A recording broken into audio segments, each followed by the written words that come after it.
Shalom Bapak Ibu Saudara terkasih di dalam Tuhan. Puji Tuhan, saat ini kita boleh kembali bersama-sama mengikuti ibadah online. Dan saya percaya bahwa setiap kita melewati ibadah dalam bentuk apapun, apakah itu online maupun offline, saya percaya ada berkat Tuhan tersendiri bagi setiap kita.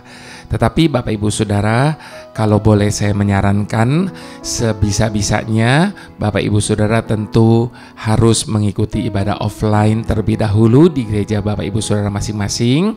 Nah, kalau malam hari sudah pulang ke rumah, Bapak Ibu Saudara boleh menambah berkat Tuhan lewat ibadah online, sehingga Bapak Ibu Saudara boleh betul-betul dipuaskan oleh kebenaran firman Tuhan. Nah, Bapak Ibu Saudara, tema dalam ibadah kali ini saya beri judul pengharapan.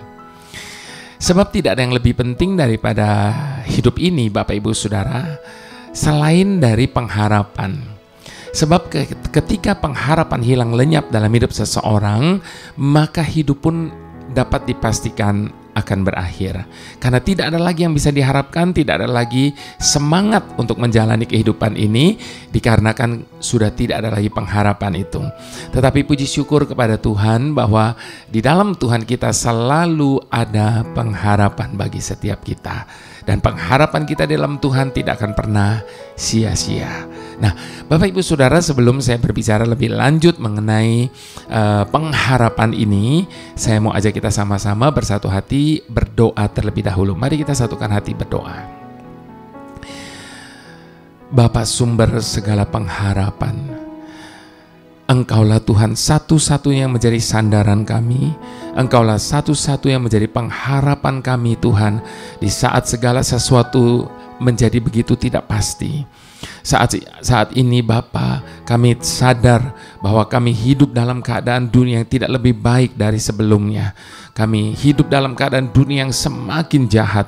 Kami hidup dalam keadaan dunia yang semakin menuruti keinginannya. Nah, itu sebabnya Bapa, saat ini kami datang di hadapan-Mu karena kami memerlukan Engkau sebagai sumber pengharapan. Ada banyak orang berkata, hidup ini sudah tidak ada harapan. Tetapi kami bersyukur karena kami mempunyai Engkau Tuhan, sehingga apapun dan bagaimanapun keadaan kami tetap orang-orang yang berpengharapan di dalam Tuhan. Terima kasih Bapa, inilah yang menjadi kekuatan, inilah yang menjadi motivasi bagi kami untuk kami boleh menjalani kehidupan kami ini. Terima kasih Tuhan, kiranya Engkau berbicara kepada setiap kami saat ini. Nyatakan apa yang menjadi isi hati-Mu Bapa, kami ingin mendengarnya. Terima kasih Bapa, terpujilah nama-Mu kekal selama-lamanya. Haleluya, amin. Baik Bapak Ibu Saudara, kita buka Nehemia 2 ayat yang pertama sampai ayat yang ke-6. Mari kita baca sama-sama firman Tuhan. Judul dari perikop ini, Nehemia diutus ke Yerusalem. Pada bulan Nisan tahun ke-20 pemerintahan Raja Artasasta, ketika menjadi tugasku untuk menyediakan anggur, aku mengangkat anggur dan menyampaikannya kepada raja. Karena aku kelihatan sedih yang memang belum pernah terjadi di hadapan raja, maka bertanyalah ia kepadaku, "Mengapa mukamu muram walaupun engkau tidak sakit? Tentunya engkau tentu sedih hati." Lalu aku menjadi sangat takut. Jawabku kepada raja, "Hiduplah raja untuk selamanya.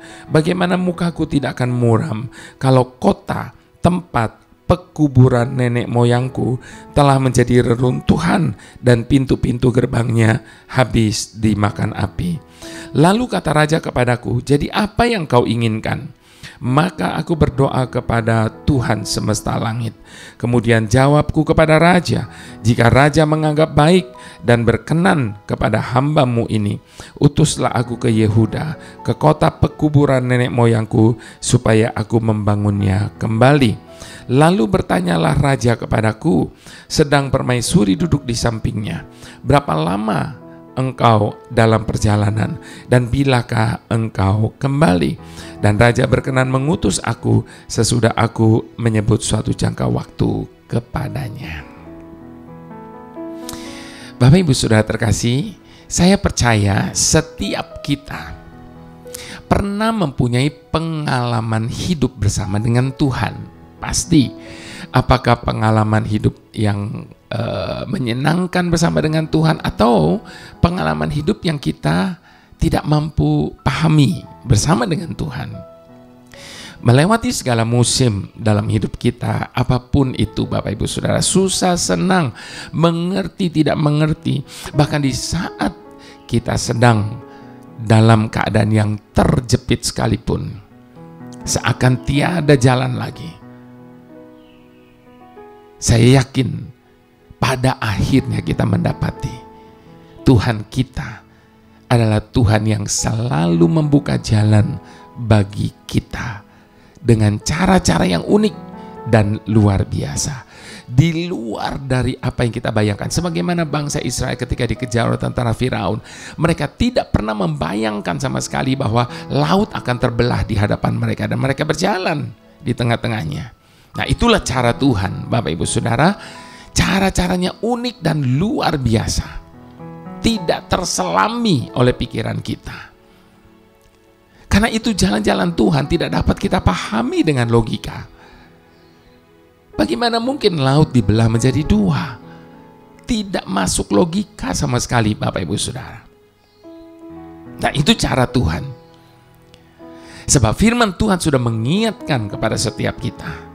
Adapun jalannya, pikirannya, dan rancangannya jauh lebih tinggi dari jalan, pikiran, dan rancangan hati kita. Itu sebabnya Bapak Ibu Saudara, kita harus selalu berharap hanya kepada Tuhan.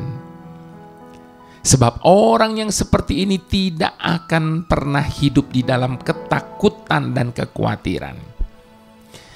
Sekali lagi Bapak Ibu Saudara, orang yang hidupnya hanya berharap kepada Tuhan, maka dia tidak akan hidup dalam ketakutan dan kekhawatiran. Yang menjadi pertanyaannya Bapak Ibu Saudara, mengapa manusia selalu hidup dalam ketakutan dan kekhawatiran? Saya yakin Bapak Ibu Saudara, setiap manusia di muka bumi ini mengalami ini.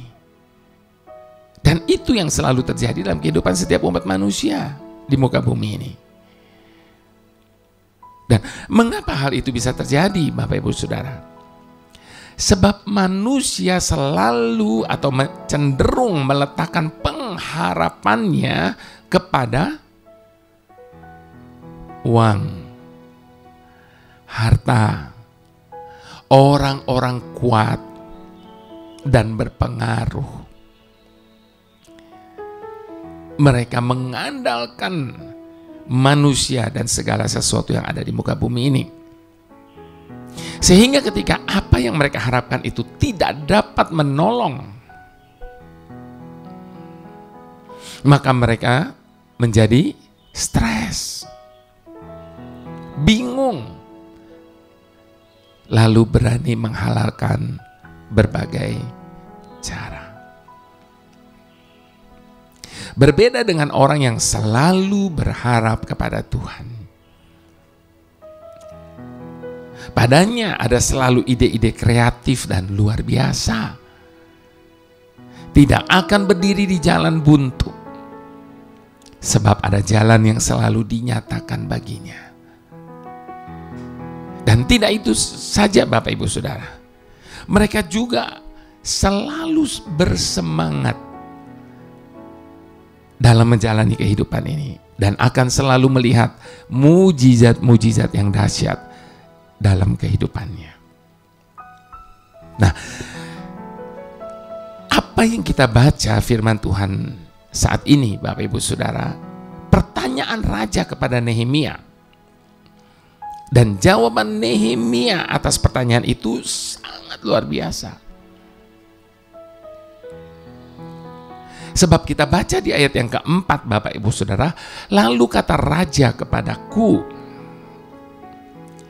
jadi apa yang kau inginkan? Bukankah ini sebuah penawaran yang luar biasa? Dia bisa minta apapun. Namun apa yang dilakukan oleh Nehemia? Dia tidak gegabah. maka aku berdoa kepada Tuhan semesta langit. Di sini kita dapat pelajari bahwa sekalipun pertanyaan raja itu dapat menolong apa yang dia butuhkan, menjawab apa yang dia butuhkan, tetapi Nehemia tetap tidak berharap kepada raja. Yang Nehemia lakukan hanyalah berdoa dan berharap kepada Tuhan, memohon petunjuk Tuhan. Bagi Nehemia, Tuhan di atas segalanya. Nah, yang menjadi pertanyaannya saat ini, Bapak Ibu Saudara, mengapa seringkali kita tidak bisa meletakkan pengharapan kita kepada Tuhan? Mari kita renungkan penyebab-penyebabnya, Bapak Ibu Saudara. Yang pertama, karena kita tidak mau bertekun dalam doa, sebagaimana halnya yang dilakukan oleh Nehemia. Kenapa kita tidak selalu mau bertekun di dalam doa? Berdoa nggak? Berdoa, tapi tidak tekun. Doa hanya sebagai formalitas, rutinitas.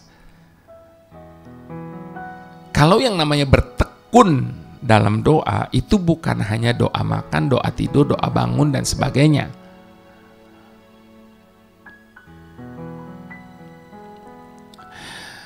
Kecenderungan manusia, Bapak Ibu Saudara, selalu mau yang instan. Segala sesuatu dalam hidup ini sekarang dibuat serba instan. Dan ini terbawa dalam kehidupan atau sikap doa kita kepada Tuhan. Ketika kita memohon sesuatu kepada Tuhan, senangnya semuanya selalu maunya cepat selesai. Padahal pengharapan kita kepada Tuhan justru teruji pada saat kita sedang menanti-nantikan jawaban atas doa-doa kita. Doa adalah senjata hebat orang percaya. Selama kita berdoa dan bertekun di dalam doa-doa kita, maka akan ada saja berkat dan anugerah Tuhan atas hidup kita. Penyebab yang kedua, karena kita tidak memiliki pengenalan akan Tuhan. Pengenalan dan tahu tentu beda, Bapak Ibu Saudara. Setiap orang pasti tahu siapa penebus dosanya, Tuhan. Tapi apakah semua orang mengenal Tuhan? Belum tentu. Mereka hanya tahu tentang Tuhan, mereka hanya tahu tentang firman, tapi mereka tidak kenal Tuhan dan mereka tidak hidup di dalam firman itu. Jika kita tidak mengenal Tuhan, maka kita disebut sebagai orang-orang yang bodoh. Mengapa demikian? Karena Tuhan kita adalah Tuhan yang dahsyat, Bapak Ibu Saudara. Tuhan kita adalah sumber segala hikmat dan berkat. Alkitab berkata, umat yang mengenal Tuhan akan tetap kuat. Sekalipun di tengah badai, di tengah krisis apapun, pengenalan akan Tuhan akan memampukannya untuk melewati semuanya. Jadi jika kita mengenalnya dengan baik, maka pasti kita akan senantiasa berharap kepadanya. Alasan yang ketiga, Bapak Ibu Saudara, karena kita mudah khawatir, mudah takut. Ketakutan dan kekhawatiran bukan dari Tuhan. Tetapi semua itu adalah roh yang berasal dari setan. Mengapa setan selalu menghantui hidup manusia? Dengan ketakutan dan kekhawatiran. Alasannya supaya kita tidak lagi berharap kepada Tuhan. Orang yang hidup dalam ketakutan dan kekhawatiran maka putus pengharapannya sudah.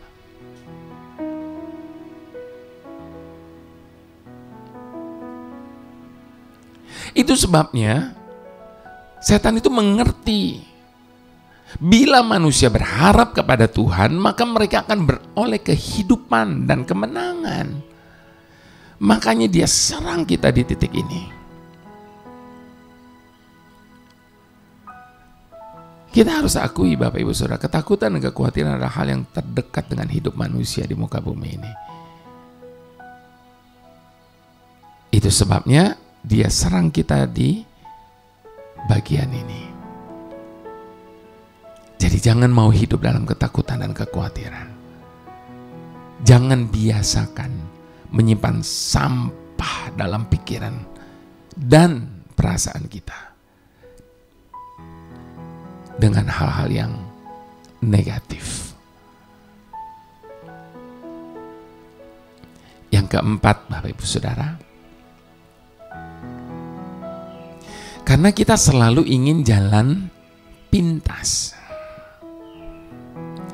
Saya yakin semua kita saat berkendara atau pergi ke tempat sesuatu selalu mau cari jalan pintas, jalan yang terdekat, jalan yang tercepat. Sekalipun kadang jalan itu sulit, jalan itu begitu kecilnya, dan itu juga kita terjadi pada saat kita pakai Google kan. Kita selalu diarahkan terlebih dahulu ke jalan pintas. Satu kali ada pengalaman yang lucu Bapak Ibu Saudara. Kita mau pergi pelayanan ke satu tempat, kita pakai Google Map. Dia bawa kita masuk gang. Dan ternyata Google Map itu nggak tahu kalau di ujung dari gang itu ada portal yang cukup rendah sehingga mobil kami tidak bisa melewatinya. Akhirnya terpaksa kami mundur lagi balik. Nggak bisa putar balik kan, jalannya kecil, jadi mundur terus. Niatnya mau cari jalan pintas tapi akhirnya jadi sulit. Nah, jalan pintas bukanlah jalan Tuhan, Bapak Ibu Saudara. Sebab ada kalanya jalan pintas itu menyesatkan seperti tadi kesaksian saya. Awalnya memang kelihatan sangat membantu. Wah, ini pasti lebih cepat.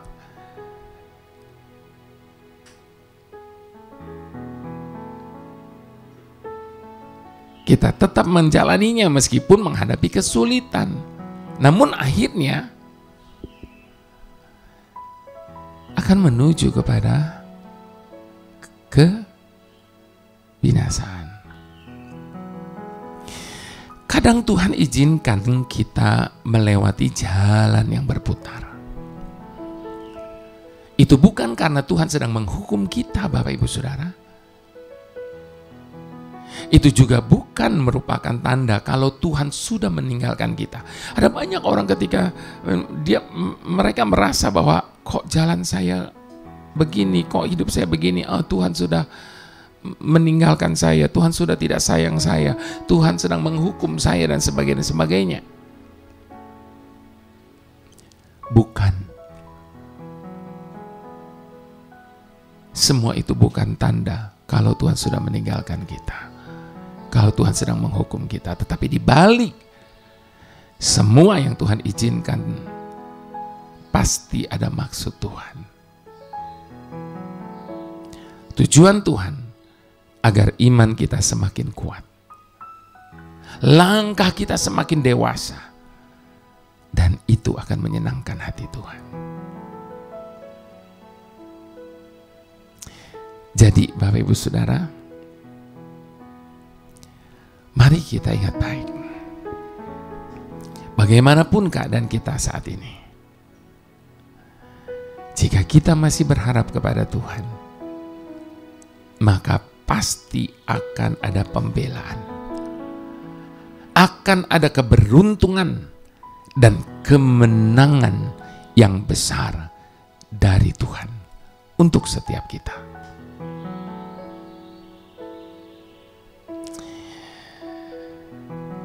Ada salah satu pujian dalam CD saya yang isinya merupakan sebuah pengharapan bahwa Tuhan itu pasti akan turun tangan. Setiap perkara dapat ku tanggung dengan kekuatan yang Kau berikan. Bahkan di dalam kelemahanku, tahu kuasa-Mu semakin sempurna. Sebab Tuhan pasti turun tangan, membawa pertolongan di mana ku perlukan. Apabila Kau yang campur tangan di setiap pergumulan, Kau bawa aku menuju kemenangan. Jadi Bapak Ibu Saudara, terus berharap kepada Tuhan, terus berharap hanya kepada Tuhan, sebab di dalam Tuhan ada kekuatan yang kita butuhkan. Bahkan di saat kita merasa kita tidak mampu lagi, kita sudah tidak sanggup lagi, di situ justru kuasa Tuhan akan dinyatakan dengan sempurna. Tuhan pasti turun tangan dalam hidup kita, Dia tidak akan tinggal diam. Namun yang sering kali jadi masalah, kapan Tuhan turun tangan? Dia turun tangan kadang justru di saat-saat, di detik-detik terakhir dari batas kesabaran kita. Tangannya turun justru di saat-saat terakhir dari batas pengharapan kita. Bahkan Tuhan turun tangan justru seringkali di detik-detik terakhir dari batas kepercayaan kita kepadanya. Tapi satu hal yang pasti, pertolongannya tidak akan pernah terlambat. Itu sebabnya sekali lagi, biarlah kita boleh terus berharap hanya kepada Tuhan. Setiap perkara dapat ku tanggung dengan kekuatan yang Kau berikan. Bahkan di dalam kelemahanku, tahu kuasa-Mu semakin sempurna.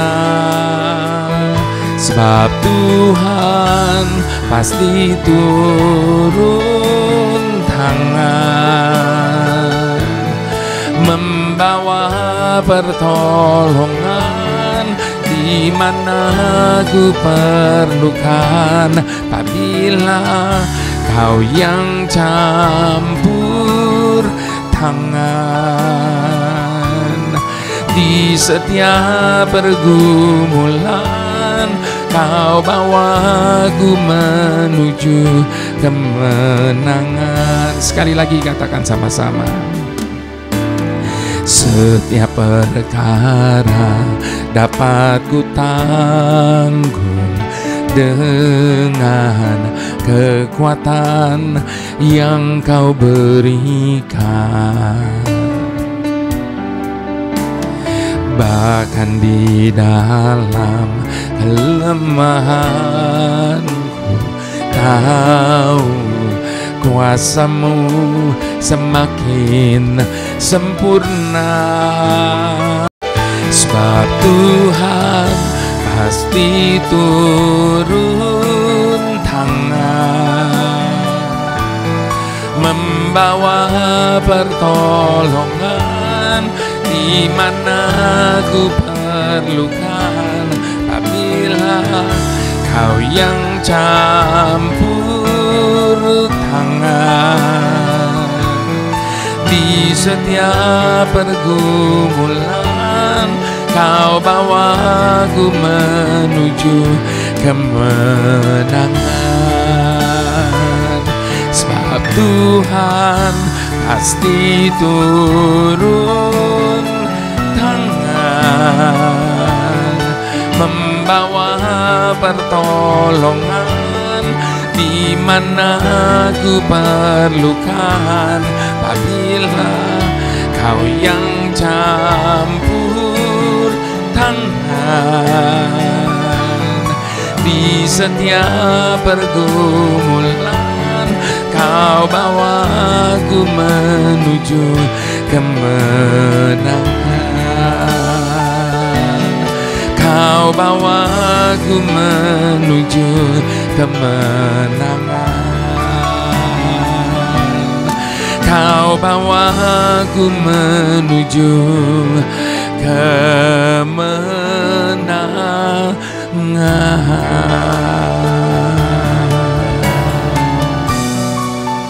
Kami percaya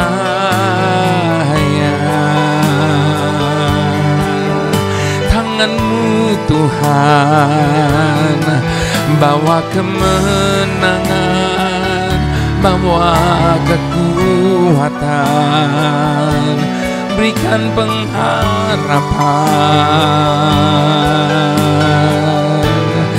Kami percaya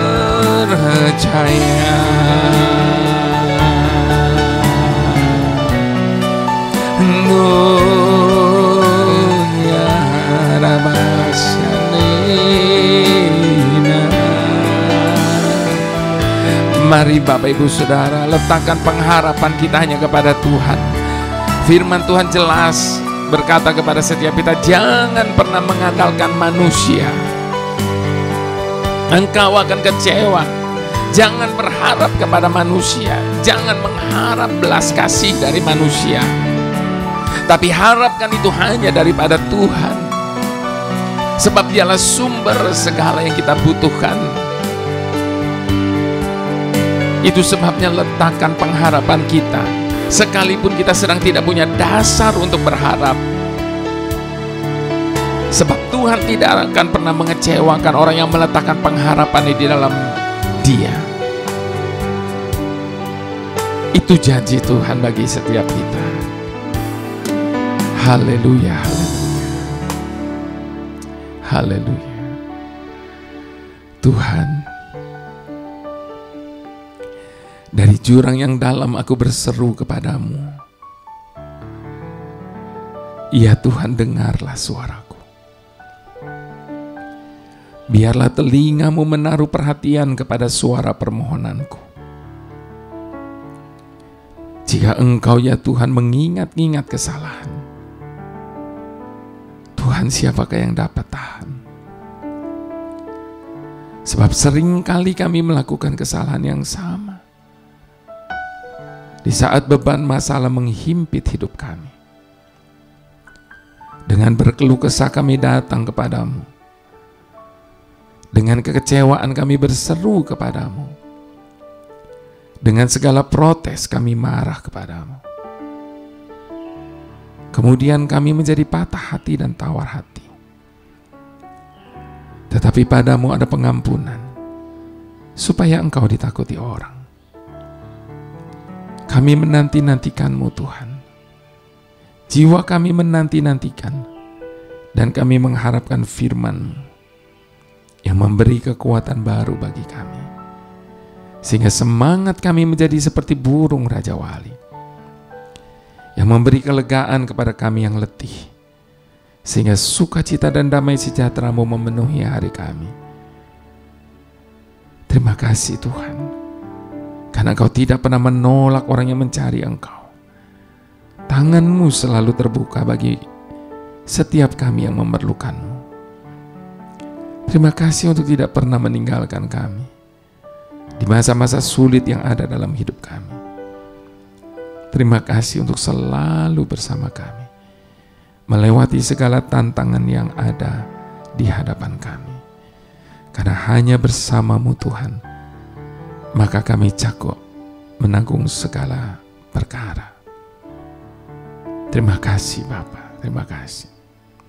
Mari Bapak Ibu Saudara yang berharap kepada Tuhan, kita angkat kedua tangan kita di hadapan Tuhan.